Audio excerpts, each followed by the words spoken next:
بسم اللہ الرحمن الرحیم۔ گمنام ہیرو کے معزز ناظرین، السلام علیکم۔ آئیے چلتے ہیں کہانی کی طرف۔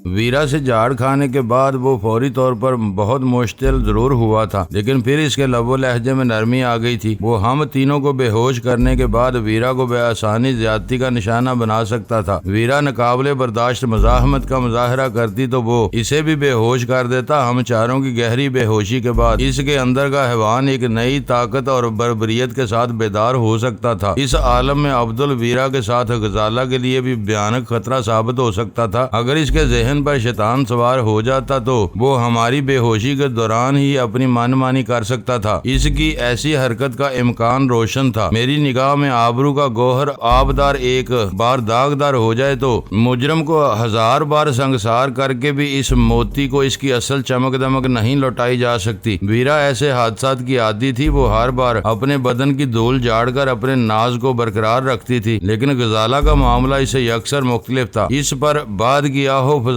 بے سود ہوتی۔ وہ خود ہی پہاڑوں کی کسی چوٹی سے کسی اندھی گھاٹی میں چھلانگ لگا کر اپنے دشمن کے پیچھے روانہ ہو جاتی۔ وہ خیال میرے لیے سہانے روح بن کر رہ گیا۔ وقت تیزی سے گزر رہا تھا۔ انجیکشن لگائے جانے کا وقت قریب سے قریب تر آتا جا رہا تھا۔ عبدل ایک دردناک بوجھ بن کر ہمارے اوپر مسلط تھا۔ ہر گزرتے ہوئے لمحے کے ساتھ اس خیال کی چبھن مزید گہری ہوتی جا رہی تھی، لیکن مجھے اس سے نجات کی کوئی راہ نہیں سوجھ رہی تھی، کیونکہ عبدل مجھ سے سیدھے منہ بات کرنے پر بھی آمادہ نہیں تھا۔ مجھے کچھ معلوم نہیں کہ میرے ذہن میں کیا رو ابری کہ میں نے اچانک ہی اضطراری انداز میں اپنے حلق سے خرخراہٹ کی دھیمی مگر خوفناک آوازیں پیدا کرنی شروع کر دیں۔ فوراً ہی تاریک فضا میں 4 تحیر زدہ اور استفسار طلب آوازیں ابری۔ ان میں عبدل کی گھبرائی ہوئی آواز بھی شامل تھی۔ شاید ان چاروں نے ہی اندازہ لگا لیا کہ ان کی آوازوں میں میری آواز شامل نہیں تھی، لیکن ویرا کے علاوہ کوئی اس معاملے کی تہہ تک نہیں پہنچ سکا۔ اوہ، شاید ڈینی کو مرغی کا دورہ پڑ گیا۔ ویرا کی بے ساختہ آواز میں ایسی لرزش تھی جیسے وہ میرے اس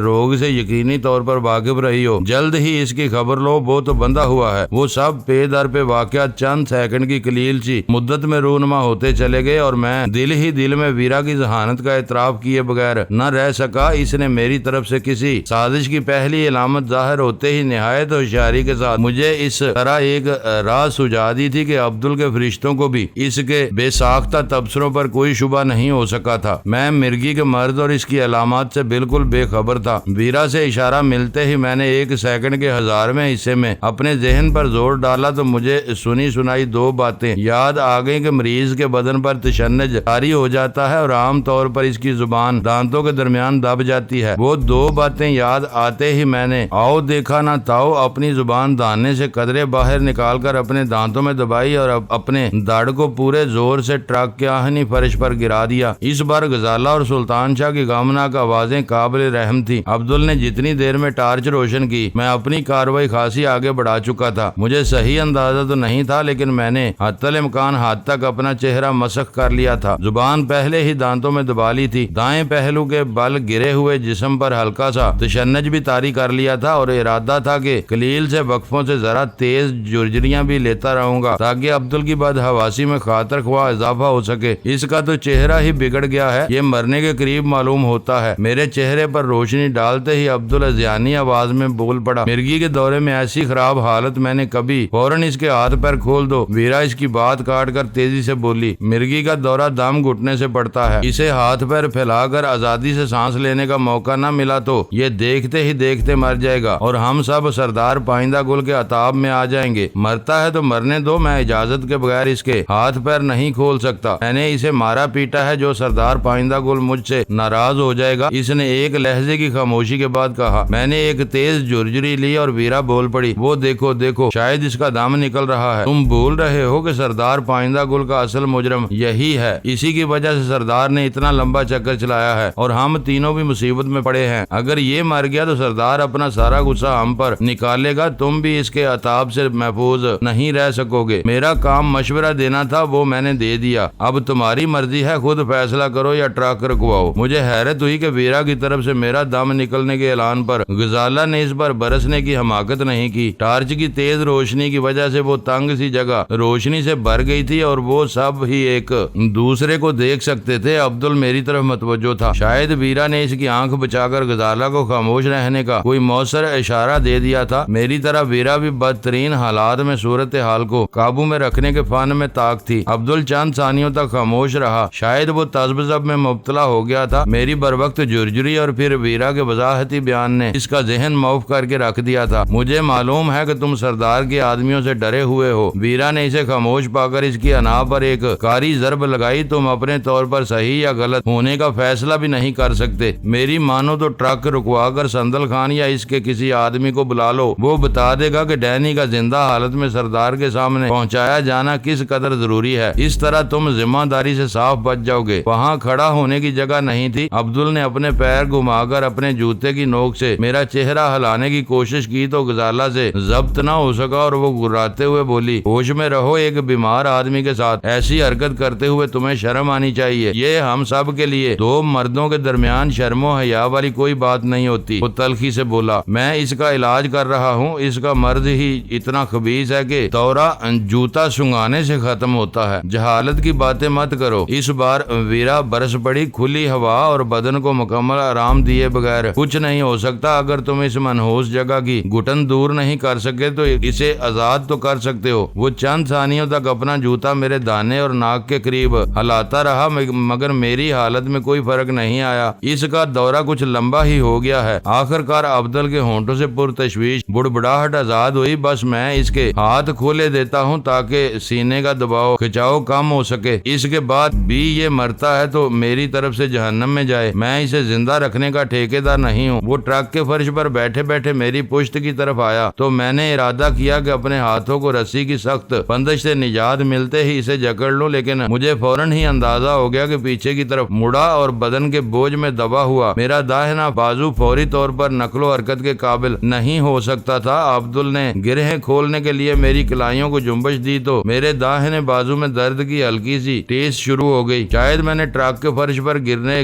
میں زیادہ ہی جوش سے کام لیا تھا، جس کے نتیجے میں کسی راگ یا پٹھے پر ضرب لا گئی تھی۔ میں نے فوری طور پر عبدل سے بیٹھ جانے کا ارادہ ملتوی کر دیا۔ جو ہی میری کلائیوں کی رسی کو بے رحمانہ بندشوں سے نجات ملی، میں نے تیز آوازوں کے ساتھ اپنے منہ سے سانس لیتے ہوئے ایک جرجری لے کر اپنے جسم کو سیدھا کر لیا۔ مجھے غیر متوقع طور پر حرکت میں آتا دیکھ کر عبدل کے منہ سے ایک اضطراری مگر بے معنی آواز پیدا ہوئی اور وہ خوفزدہ ہو کر عقبی دیوار سے جا ٹکرایا، کیونکہ ادھر سے دھماکے کی ہلکی سی آواز سنائی دی تھی۔ میں آہنی فرش پر چت لیٹا ہوا تھا، زبان بدستور دانتوں میں دبی ہوئی تھی اور چہرے کے نقوش بھی میں نے مسخ کیے ہوئے تھے۔ جسم کو سیدھا کرنے کی کوشش میں میری گردن اسی طرف ڈھلک گئی تھی جدھر میرے تینوں ساتھی موجود تھے۔ میں نے اپنی ایک آنکھ میں خفیف سی جری پیدا کی تو ان تینوں کے چہرے تاریک اور پرتشویش نظر آئے۔ پھر غزالہ نے اپنی جگہ سے میری طرف سرکنے کی کوشش کی تھی کہ عبدل کی تیز آواز گونج اٹھی، نہیں، تم میں سے کوئی بھی اس کے قریب نہیں آئے گا۔ انجیکشن کا وقت ہو چکا ہے۔ اب میں باری باری تم کو بے ہوش کر دوں گا۔ ڈینی کے ہوش میں آنے کا انتظار کیا جائے گا۔ وہ میرے پیروں کی طرف سرکتا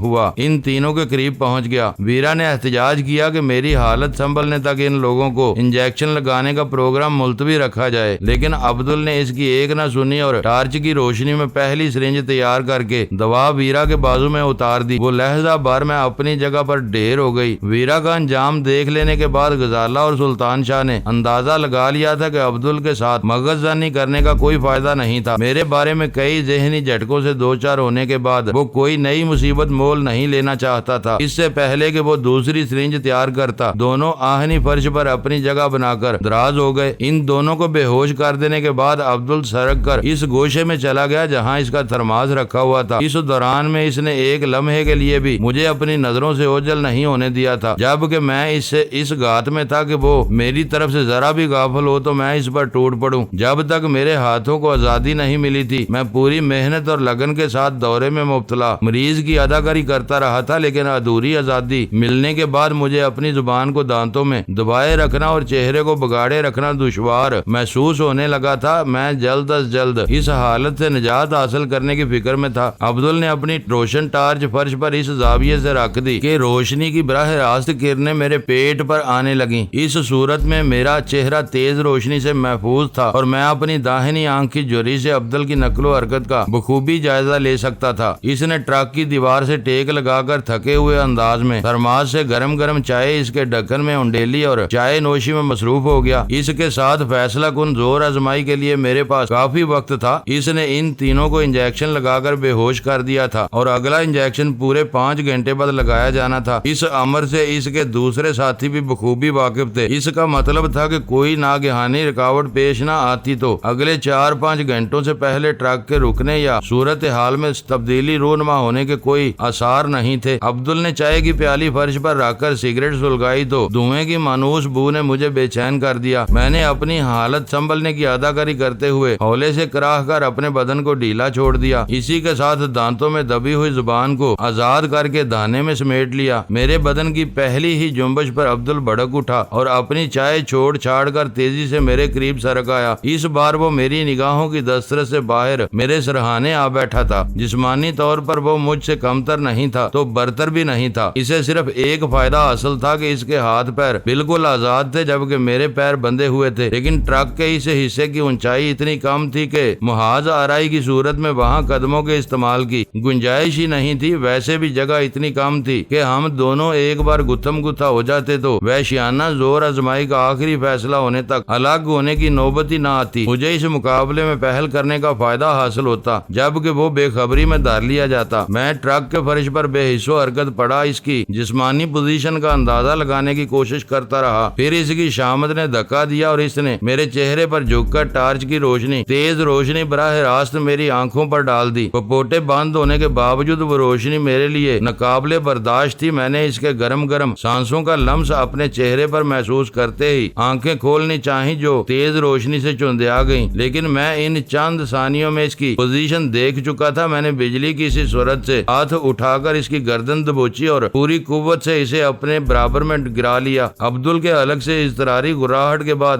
غلیظ گالیوں کا طوفان امڑ پڑا، لیکن وہ پوری کوشش کے باوجود میری بے رحمانہ گرفت سے آزاد ہونے میں کامیاب نہیں ہو سکا اور میں نے اس کے اوپر سوار ہو کر اس کے چہرے کو اپنی ٹکروں کا نشانہ بنانا شروع کر دیا۔ اس تنگ اور محدود جگہ میں وہ ایک ہولناک جنگ تھی۔ میرے تینوں ساتھی اس مقابلے میں کوئی کردار ادا کرنے سے قاصر تھے۔ آخر فیصلہ ہم دونوں کے زورے بازو سے ہی ہونا تھا۔ میرے لیے وہ زندگی اور موت کا معاملہ تھا، اس لیے جلد ہی عبدل کے ہاتھ پیر ڈھیلے پڑنے شروع ہو گئے۔ اس کے ہاتھ سے نکل کر ایک طرف گرنے والی ٹارچ بدستور روشن تھی، اس کا رخ مخالف سمت میں تھا، لیکن میں اس کی پھیلائی ہوئی روشنی میں بخوبی دیکھ سکتا تھا کہ اس کا چہرہ کئی جگہ سے زخمی ہو چکا تھا۔ میرا ارادہ اسے ہلاک کرنے کا نہیں تھا، اس لیے میں نے اس کی کنپٹیوں پر تابڑ توڑ کئی مکے رسید کیے اور آخر اس کی ساری مزاحمت دم توڑ گئی۔ میں اس سے الگ ہوا تو اس کا جسم ساکت ہو چکا تھا۔ میں نے تیزی کے ساتھ اس کی جیبوں کی تلاشی لی تو سرنج اور بے ہوشی کے محلول کی شیشی کے علاوہ ایک بھرا ہوا اشاریہ 2 کا پستول بھی برآمد ہوا۔ اس کے علاوہ رقم سے بھرا ہوا بٹوا تھا جو میں نے تلاشی مکمل کرنے کے بعد اس کی جیب میں واپس رکھ دیا۔ میں نے اپنی اضطراری چیخ سے جس ڈرامے کا آغاز کیا تھا، ویرا نے مجھے مرگی کے دورے کی اداکاری شروع کرنے کا اشارہ دے کر اس میں ایک نیا رنگ بھر دیا تھا۔ میں نے جو کچھ کیا اس کے آخری نتائج کے بارے میں میرا ذہن واضح نہیں تھا۔ دوسری طرف ویرا بے ہوش تھی۔ مجھے یہ بھی نہیں معلوم تھا کہ وہ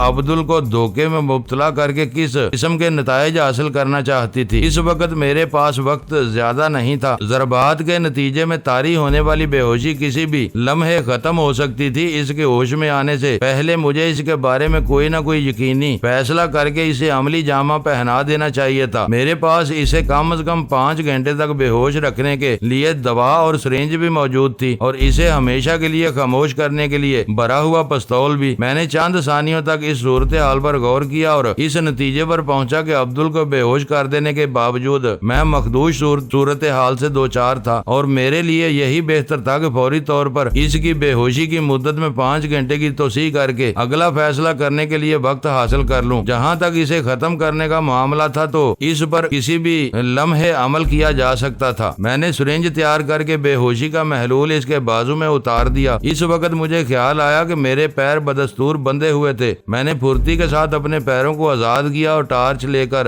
اس گوشے میں سرک گیا جہاں عبدل کا تھرماس وغیرہ رکھا ہوا تھا۔ میں نے اس کی چھوڑی ہوئی چائے پھینک کر تھرماس سے تازہ چائے انڈیلی اور سگریٹ سلگا کر اس آزادی سے لطف اندوز ہونے لگا جو ایک طویل قید اور بے ہوشی کے بعد میسر آئی تھی۔ میں آزاد ضرور ہو چکا تھا اور چاہتا تو تھوڑی ہی دیر میں اپنے ساتھیوں کے ہاتھ پیر آزاد کر سکتا تھا، لیکن اس کا کوئی فوری فائدہ نہیں تھا۔ وہ تینوں دبا کے زیر اثر بے ہوش تھے اور ہم سب کا ٹرک کا سفر جاری تھا۔ جب تک ٹرک نہ رکتا کوئی تبدیلی رونما نہیں ہو سکتی تھی۔ ٹرک رکنے کے بعد جب سردار پائندہ گل کے آدمیوں کو یہ اندازہ ہوتا کہ ہم عبدل کو زیر کر چکے ہیں تو معاملات سنگین رخ اختیار کر سکتے تھے۔ اگر ہم کامیاب ہو کر ان کے چنگل سے آزاد ہو جاتے تو اس بات کی کوئی اہمیت نہ ہوتی کہ عبدل زندہ تھا یا ہمارے ہاتھوں مارا گیا تھا، لیکن ہماری ناکامی کی صورت میں وہ معاملہ بہت اہم ہو سکتا تھا۔ عبدل کے قتل کے جرم کو وہ لوگ کسی بھی قیمت پر معاف نہ کرتے۔ اس کو زندہ رکھ کر ہم یہ دعویٰ کر سکتے تھے کہ ہمارا ارادہ ان لوگوں کو جسمانی یا جانی نقصان پہنچانے بغیر آزادی حاصل کرنے کا تھا۔ اس رویے کی روشنی میں وہ شاید ہمارے ساتھ نرمی اختیار کرنے پر آمادہ ہو جاتے۔ عبدل کو انجیکشن لگ ہی چکا تھا۔ میں نے ٹرک کی دیوار سے ٹیک لگا کر چائے کی پیالی ختم کی، 2 سگریٹیں یکے بعد دیگرے تمام کی، پھر حرکت میں آ گیا۔ بیکار بیٹھ کر خود کو حالات کے رحم و کرم پر چھوڑ دینے کی بجائے ہاتھ پیر چلاتے رہنا میرے حق میں بہتر تھا، ورنہ ٹرک کے انجن کی یکساں آواز مجھے غنودگی میں مبتلا کر سکتی تھی۔ پشت پر ہاتھ بندھے ہوئے ہونے کی وجہ سے وہ تینوں ہی بے طرح پڑے ہوئے تھے۔ مجھے بذات خود یہ تجربہ حاصل ہو چکا تھا کہ ہوش میں آنے پر ان کے ہاتھ بری طرح اکڑ چکے ہوں گے۔ میں نے باری باری ان کے ہاتھ پیر آزاد کر کے انہیں آرام سے لٹا دیا۔ اس کے بعد میں نے عبدل کے ہاتھ پیر باندھ دیے۔ اپنے غیر جارحانہ عزائم کی ایک علامت کے طور پر میں نے اس کے ہاتھ پشت پر لے جا کر نہیں باندھے کیونکہ وہ طریقہ بہت تکلیف دہ تھا۔ اس کے ہاتھ سامنے باندھنے کے بعد میں نے یہ احتیاط ضرور کی کہ فاضل رسی سے اس کے بندھے ہوئے ہاتھ پیٹ پر جما کر جسم کے ساتھ یوں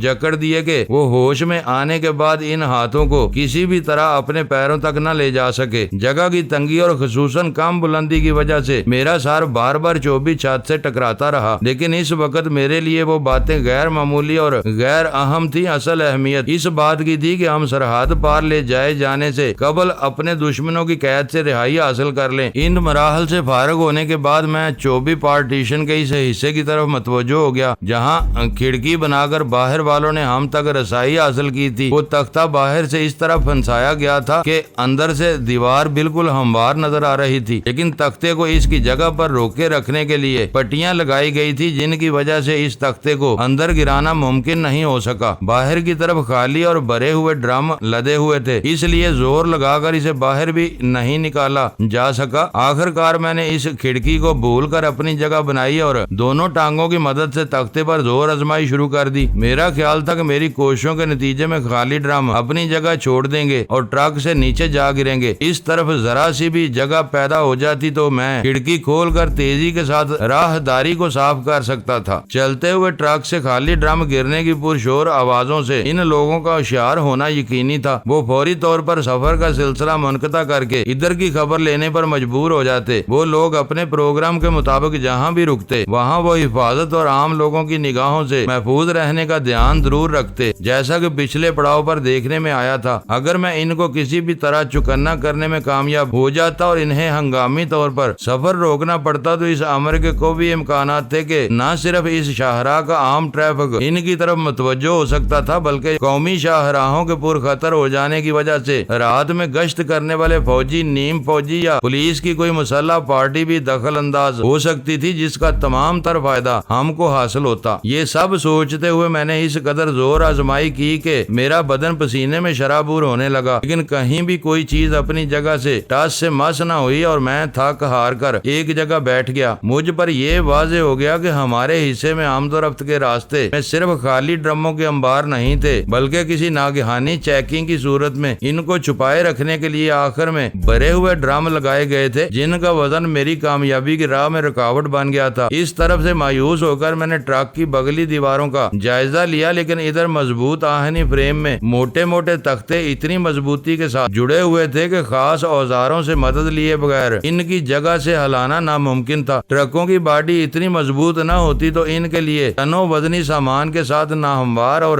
دور افتادہ راستوں پر سفر کرنا ہی ممکن نہ ہوتا۔ اس حصار کو توڑ کر باہر نکلنا میرے بس سے باہر تھا۔ مخالف سمت سے قریب آنے اور پھر زناٹے کے ساتھ دور نکل جانے والے ٹریفک کی آوازیں مجھے ہر لمحہ کچھ کر گزرنے پر اکسا رہی تھی۔ شاید ہم قومی شاہراہ کے کسی مصروف حصے پر محو سفر تھے اور وہ وقت بھی مال بردار گاڑیوں کے چلنے کا تھا۔ طویل راستوں پر سفر کے عام ڈرائیور موسم کے مطابق اپنے آرام اور سفر کے اوقات بدلتے رہتے ہیں۔ گرمیوں کی تپتی ہوئی دوپہر میں وہ کسی نہر وغیرہ کے کنارے گھنے درختوں کی ٹھنڈی چھاؤں میں رک کر اپنے جسموں اور گاڑیوں کے انجنوں کو آرام دیتے ہیں اور اس کمی کو رات کے سفر میں پورا کرتے ہیں جب ہوا کی گرمی اور ٹریفک کی زیادتی دم توڑ چکی ہوتی ہے، کیونکہ طویل ڈرائیونگ کے روایتی آداب سے ناواقف لوگ اور شوقین ڈرائیور بھی رات کے سفر کو خطرناک سمجھتے ہوئے کسی ہوٹل یا سرائے میں پڑ رہنے کو ترجیح دیتے ہیں۔ میں نے ٹرک سے داہنی طرف فائر کر کے ڈرائیور کو خوفزدہ کرنے کے امکان پر غور کیا، لیکن اسے فوراً ہی مسترد کر دیا۔ انجن کے شور اور ہوا کی سنسناہٹ کی وجہ سے اس امر کا امکان بہت کم تھا کہ ڈرائیور عقبی حصے سے کسی کیے جانے والے پہلے ہی فائر کی آواز سن لیتا۔ وہ لوگ نفسیاتی طور پر مطمئن تھے کہ ان کے قیدی بے ہوش تھے اور ان کے سروں پر ایک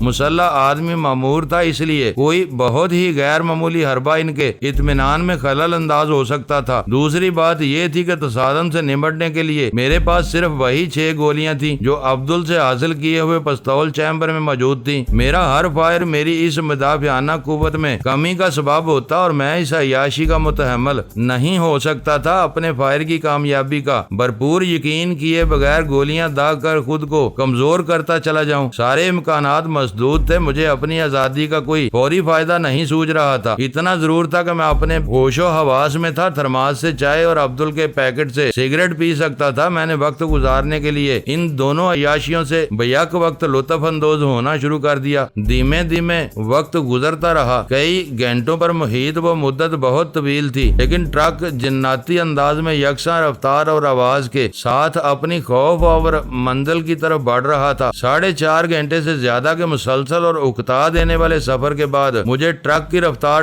ٹوٹنے کا احساس ہوا اور میں سنبھل کر بیٹھ گیا۔ ٹرک کی رفتار بتدریج کم ہوتی رہی، حتیٰ کہ ڈرائیور کو گیئر بدلنے کی ضرورت پیش آنے لگی۔ آخر کار ٹرک رینگتا ہوا بائیں طرف گھوما اور پھر شدید ہچکولوں کا آغاز ہو گیا۔ ٹرک کو پختہ سڑک سے کچے راستے پر اتار دیا گیا تھا اور کسی بھی لمحے اس کا سفر عارضی طور پر رک سکتا تھا۔ میرے پچھلے تجربے کے برعکس اس بار ٹرک کچے راستے پر کافی دیر تک سفر کرتا رہا۔ اسی دوران میں اس نے کئی موڑ بھی کاٹے، پھر اسے روک کر انجن بند کر دیا گیا۔ انجن بند ہوتے ہی میرے دل کی دھڑکنیں تیز ہو گئیں۔ اسی کے ساتھ باہر سے کئی آدمیوں کے زور زور سے بولنے کی آوازیں آنے لگیں۔ پھر سناٹے میں ڈرموں کے اتارے جانے کی پرشور آوازیں گونجنے لگیں۔ ہم لوگوں تک پہنچنے کے لیے راستہ بنایا جا رہا تھا اور اس وقت میرے علاوہ سب بھی لاشوں کی طرح بے حس و حرکت پڑے ہوئے تھے۔ عبدل، کیا ہو رہا ہے؟ باہر سے ایک دوستانہ آواز ابھری جو یقینی طور پر ولی کی تھی۔ میری طرف سے خاموشی ان لوگوں کو بہت سے شبہات میں ڈال سکتی تھی۔ میں نے اپنی آواز بدلنے کی کوشش کرتے ہوئے بھرائی ہوئی آواز میں جواب دیا، بے ہوشوں کو دیکھتے دیکھتے میں بھی اونگنے لگا ہوں۔ اب میں ادھر سفر نہیں کر سکوں گا۔ تمہاری آواز کو کیا ہوا؟ لمحہ بھر کے غیر فطری سکوت کے بعد ولی کی آواز آئی، گلا خراب ہو گیا ہے۔ اس بار میں نے کھانستے ہوئے جواب دیا۔ اس دوران میں ٹرک سے ڈرم اتارنے کا عمل زور و شور سے جاری رہا۔ میں نے حسرت بھری نظروں سے اپنے تینوں ساتھیوں کی طرف دیکھا، لیکن وہ بے سدھ پڑے ہوئے تھے۔ ان میں سے کسی کے ہوش میں آنے کے آثار نظر نہیں آ رہے تھے۔ مجھے اپنی محنت رائیگاں جاتی نظر آنے لگی۔ میں چوبی دیوار کی کھڑکی والے حصے کے بالکل برابر میں لگا ہوا بیٹھا تھا تاکہ اس راہ سے اندر آنے والے کسی بھی شخص کی گردن ناپ سکوں، لیکن اپنے ساتھیوں کی مسلسل بے ہوشی کی وجہ سے میں نے آخری لمحات پر مقابلہ کرنے کا ارادہ ترک کر دیا۔ پستول کی 6 گولیوں کے ساتھ میں یکو تنہا مقابلہ کر بھی لیتا تو ان تینوں کو اپنے کندھوں پر لاد کر وہاں سے بھاگ نکلنا میرے بس سے باہر تھا۔ اچانک میرے کانوں میں کسی کے کراہنے کی آواز آئی اور میں اضطراری حالت میں سرک کر ادھر پہنچ گیا۔ اس بار بھی حسب معمول ویرا ہی سب سے پہلے حرکت میں آئی تھی۔ یہ اس کی قوت برداشت کا کمال تھا یا پھر سب سے پہلے انجیکشن کا نشانہ بننے کے باعث وہ سب سے پہلے ہوش میں آ رہی تھی۔ ویرا، ویرا، ہوش میں آؤ، آنکھیں کھولو۔ میں نے اس کے رخساروں پر زور زور سے تھپڑ رسید کرتے ہوئے سرگوشیانہ لہجے میں کہا، وہ کسی بھی لمحے اندر آنے والے ہیں۔ ویرا، میں یہ بہت بڑی خوبی تھی کہ وہ ہر حال میں خطرات کا فوری ہی ادراک کر لیتی تھی۔ اس وقت گو وہ آہستگی سے ہوش میں آ رہی تھی، لیکن میری حرکات نے اس کی چھٹی اس کو جھنجھوڑ کر رکھ دیا تھا اور وہ کسی سحر زدہ معمول کی طرح فرش سے اٹھتی چلی گئی۔ اس کے دانے سے گھبرائی ہوئی بے معنی آوازیں برآمد ہو رہی تھی۔ پھر چوبی پارٹیشن میں کھڑکی کا چکور کھلا نمودار ہو گیا۔ میں ویرا کو آخری بار جھنجھوڑ کر پھرتی سے اس خلا کے قریب پہنچ گیا۔ میں نے ٹارچ فوراً ہی بجھا دی۔ اندر پھیلے ہوئے گھور اندھیرے کے مقابلے میں اس کھڑکی سے باہر سرمئی اندھیرا پھیلا ہوا تھا اور اس میں دو ٹانگیں نمایاں نظر آ رہی تھی۔ عبدل باہر آؤ، باہر سے ولی کی آواز گونجی۔ اس بار میں خاموش رہا۔ پھر ٹرک میں بنائی ہوئی خالی جگہ میں موجود ولی نے اپنی دستی سرچ لائٹ روشن کر کے اندر کا جائزہ لینے کی کوشش کی۔ میں چیتے کی طرح اپنی جگہ دبکا رہا۔ جو ہی وہ کلائی کھڑکی میں قدرے اندر داخل ہوئی، میں نے دونوں ہاتھوں سے وہ کلائی تھام کر اسے اندر گھسیٹنے کی کوشش شروع کر دی۔ میرے اس ناگہانی حملے کی وجہ سے اس کے حلق سے ایک تیز آواز برآمد ہوئی اور ٹارچ اس کے ہاتھ سے نکل گئی۔ اس لمحے میرے عقب سے ایک سایہ نمودار ہوا اور کسی جونک کی طرح ولی کی گردن سے لپٹ گیا۔ اس کے جسم سے پھوٹنے والی مہکار سے ظاہر ہو رہا تھا کہ وہ ویرا کے علاوہ کوئی اور نہیں تھا۔ وہ باہر گھٹنوں کے بل جھک کر اندر کا جائزہ لینے کی کوشش کر رہا تھا، اس لیے مدافعت نہیں کر سکا اور ہم دونوں نے مل کر اسے اندر گھسیٹ لیا۔ اس کے سنبھلنے سے پہلے ہی ویرا نے اس کی کھوپڑی پر کراٹے کے کئی نپے تلے وار کیے اور وہ فل فور بے ہوشی کی آگوش میں ڈوبتا چلا گیا۔ میرے پاس بھرا ہوا پستول ہے، میں نے تیز سرگوشی میں ویرا سے کہا۔ اسے ایک طرف گھسیٹ کر اس کی جامع تلاشی لے لو، اس کے پاس بھی کوئی نہ کوئی کارآمد ہتھیار موجود ہوگا۔ ویرا اس مرتبہ حیرتناک صورت کے ساتھ اپنے ہوش و حواس بحال کرنے میں کامیاب ہوئی تھی، جس کے نتیجے میں پوری صورتحال یکسر تبدیل ہو کر رہ گئی تھی اور میں نے ہتھیار ڈالتے ڈالتے ان لوگوں کے مقابلے پر جم جانے کا فیصلہ کر لیا تھا۔ کون ہے اندر؟ کیا ہو رہا ہے؟ باہر سے کسی نے گرج کر پوچھا۔ وہ آواز بہت کرخت اور لب و لہجہ نامانوس تھا، جس کا مطلب تھا کہ وہ سردار پائندہ گل کے آدمیوں میں سے کوئی تھا۔ ایسے بھی اب باہر وہی لوگ رہ گئے تھے اور ان کی تعداد 6 ہونی چاہیے تھی۔ ساتواں عبدل وغیرہ کا تیسرا ساتھی تھا جو فاضل ڈرائیور کے طور پر ٹرک کے ساتھ سفر کر رہا تھا۔ اندر ہم 6 نفوس تھے، جن میں 2 قیدی تھے۔ بدقسمتی یہ تھی کہ اس وقت تک صرف ہم 2 افراد ہی ہوش میں آئے تھے۔ غزالہ اور سلطان شاہ کا جلد از جلد ہوش میں آنا بہت ضروری تھا، دوسری صورت میں حالات ہمارے قابو سے باہر ہو سکتے تھے۔ یہاں گڑبڑ ہو گئی ہے، میں نے برائی ہوئی اونچی آواز میں باہر والے کو جواب دیا۔ تمہارے ایک آدمی کا دماغ الٹ گیا ہے اور وہ ہر ایک کے ساتھ تشدد کا برتاؤ کر رہا ہے۔ ابھی ابھی وہ اپنے ساتھی سے مار کھا کر بے ہوش ہوا ہے۔ یہ اس پر قابو پانے کا بہترین موقع ہے۔ تم کیا بکواس کر رہے ہو؟ اس بار اسے غصہ آ گیا۔ اگر ولی نے عبدل کو بے ہوش کر دیا ہے تو وہ خود کہاں ہے؟ اس نے تمہیں زبان درازی کی چھوٹ کیوں دے رکھی ہے؟ شاید وہ بھی بے ہوش ہو گیا ہے، میں نے اسی لہجے میں جواب دیا۔ وہ دونوں ہی خاموش اور بے حس حرکت پڑے ہوئے ہیں۔ میرے ہاتھ پیر بندھے ہوئے ہیں، ورنہ میں ہی انہیں دیکھ لیتا۔ یہ خنزیر کا بچہ جھوٹ بول رہا ہے۔ باہر سے ایک اور مشتعل آواز سنائی دی، پھر اس نے اپنی مادری زبان میں کچھ بولنا شروع کر دیا اور میرے کان غزالہ کی کراہوں پر مرکوز ہو گئے۔ میں نے اپنے ذہن پر زور دے کر پہلی آواز کو پہچان لیا تھا۔ وہ یقینی طور پر سندل خان تھا۔ دوسرے کی بد مزاجی کی بنا پر میں نے